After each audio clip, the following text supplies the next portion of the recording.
Welcome back. आज consumer अड्डा में बात हो रही है कि थोड़ी भी मत पिया करो, क्योंकि जो शराब है, जो अल्कोहल है, वो एक बड़ी कैंसर की कारक है। जी हाँ, ये बात बिल्कुल सच है। WHO की रिपोर्ट में निकल कर आई है, लैंसेट में स्टडी छपी और हमारे जो पैनलिस्ट हैं, हमारे डॉक्टर्स हैं, वो सब भी इसकी तस्दीक कर रहे हैं कि जी हाँ, ये बात बिल्कुल सही है। और अब इसे लेकर जो अवेयरनेस है, जो जागरूकता है, वो फैलनी चाहिए, क्योंकि लगातार अल्कोहल से कैंसर के मामले बढ़ रहे हैं, जिसमें बड़े पैमाने पर जाने जा रही हैं। तो अगर आप भी लेते हैं या पीते हैं तो सावधान। डॉक्टर गुप्ता, जैसे मैंने कहा, कुछ लोगों के मन में कई बार ऐसी भ्रांति होती है कि भाई अब बहुत सारे लोग हैं जो ऐसी चीज़ों का सेवन कर रहे हैं, मसलन तंबाकू हो गया तो, लेकिन कईयों को कैंसर होता है, कईयों को नहीं। तो वही सवाल यहाँ भी आ जाएगा, क्या कोई खास रीज़न है, क्या कोई कैटेगराइज कर सकते हैं कि किसे होगा किसे नहीं होगा, या कौन ज़्यादा रिस्क पे होगा अल्कोहल के थ्रू कैंसर के लिए?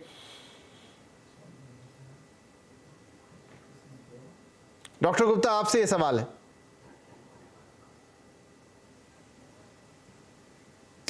लगता है डॉक्टर गुप्ता तक मेरी आवाज नहीं पहुंची। चलिए, तो मैं डॉक्टर संजीव के पास आता हूं। संजीव साहब, चूंकि doctor Gupta, can you hear me? जी, मेरा सवाल सर ये, हाँ जी, मेरा जी, अगर आप बोलिए बोलिए।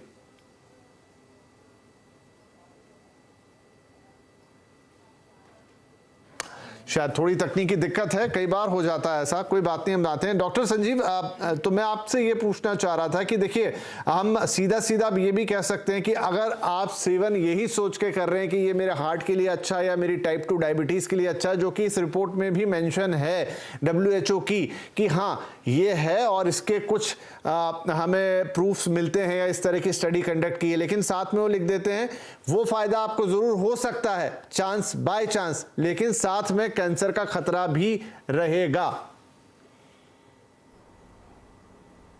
तो इसमें जो आपका जो सवाल है, इसमें ये ध्यान देना है कि अल्कोहल इज अल्कोहल, बट हर एक अल्कोहल का बॉडी पे इफेक्ट अलग अलग आ जाता है। तो some people are more vulnerable, more prone for diseases. उसमें जैसे कि जेनेटिकल भी वेरिएशन रहता है। तो सेम अमाउंट जो अल्कोहल है वो कुछ लोगों के लिए ज़्यादा डेंजरस हो सकता है, कुछ लोगों को उतना डेंजरस नहीं हो सकता है।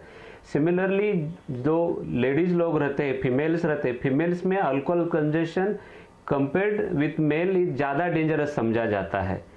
मगर प्रॉब्लम इसमें यह रहता है कि हम पहले नहीं बता पाएंगे कि इसके लिए अल्कोहल डेंजरस है, इन्होंने अल्कोहल लेने तो इनको में कैंसर होगा और इनको नहीं होगा।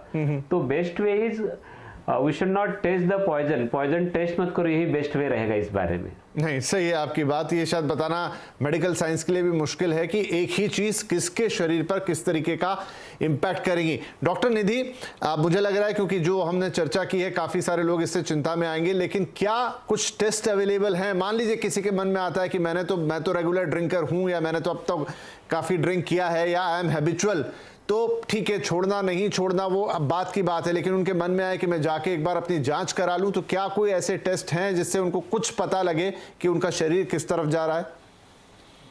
डेफिनेटली। सो बेसिक जो लिवर टेस्ट हम लोग करते हैं, liver function test, kidney function test, basic CBCs, they are very important. Sometimes ultrasounds help, depending on the age of everyone. After 40, after 50 years, we also recommend that there should be colon cancer, colorectal cancer का screening होना चाहिए every 1 to 2 years. So if you have been drinking, अगर कोई है जो काफी सालों से पी रहा है, so they need to know के they need to go and talk to their doctor that these are some of the tests जो available हैं, and not that कि आप अपने आप जाके करवा लो, but there is a way to go about these tests. There are ultrasounds, there are biopsy samples, depending on आपका risk कितना है और आपके क्या कोई symptoms भी हैं कि नहीं. But yes, जैसे chronic alcoholics में sometimes liver enzymes are elevated, sometimes उनका blood pressure बढ़ा हुआ होता है. They probably will benefit from seeing a cardiologist or their general physician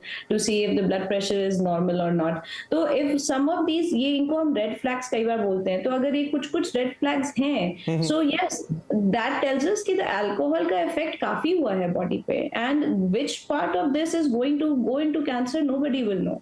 you know. But a screening test like CBC, LFT, KFT, urine tests, colon cancer screening, these are absolutely available. For breast cancer, you know, we do recommend home screening also. We also teach you know, adult females to do the home screening, and they can also visit a gynecologist जो काफी अच्छे तरीके से they can screen by examination without any test. जी ठीक है, reason for this. बिल्कुल, क्योंकि अब समय समाप्त हो गया ऑलमोस्ट, लेकिन शायद ये आंख खोल देने वाला एक चर्चा हमारी रही, हमारा शो रहा, जहां पर अब ये बात बिल्कुल साफ है कि जो शराब है वो भी कार्सिनोजेनिक है, कैंसर को पैदा करने वाली है, और ए कैटेगरी की, पहली कैटेगरी की, जिसमें आप कुछ तंबाकू या इस तरह की चीज़ों को रखते हैं, एस्बेस्टोस जैसी चीज़ों को रखते हैं, जो कि आपको कैंसर पैदा करने वाली लिस्ट में प्रमुख तौर पे आती हैं, और इसका कोई और रास्ता नहीं है, कोई मॉडरेट क्वांटिटी नहीं है, कोई कम ज़्यादा क्वांटिटी नहीं है। अगर एक बूंद भी अंदर जा रही है तो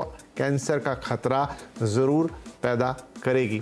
आगे ये तो अब क्योंकि हमारा डॉक्टर पैनल भी इसको अप्रूव कर रहा है, तो अब जो भी पीते हैं उनके लिए एक बड़ा सवाल होगा कि आगे वो कैसे जाएं। आप चाहें तो अपने डॉक्टर से भी इसे कंसल्ट करें, लेकिन ये बात साफ है, WHO की रिपोर्ट में भी और हमारे डॉक्टर्स भी कह रहे हैं कि शराब अच्छे बड़े पैमाने पर कैंसर पैदा कर रही है, और इसके केसेस निकल रहे हैं, लोगों की जानें जा रही हैं। बाकी आपको सोचना है। फिलहाल आप सभी मेहमानों का इस कार्यक्रम में शामिल होने के लिए शुक्रिया। नमस्कार।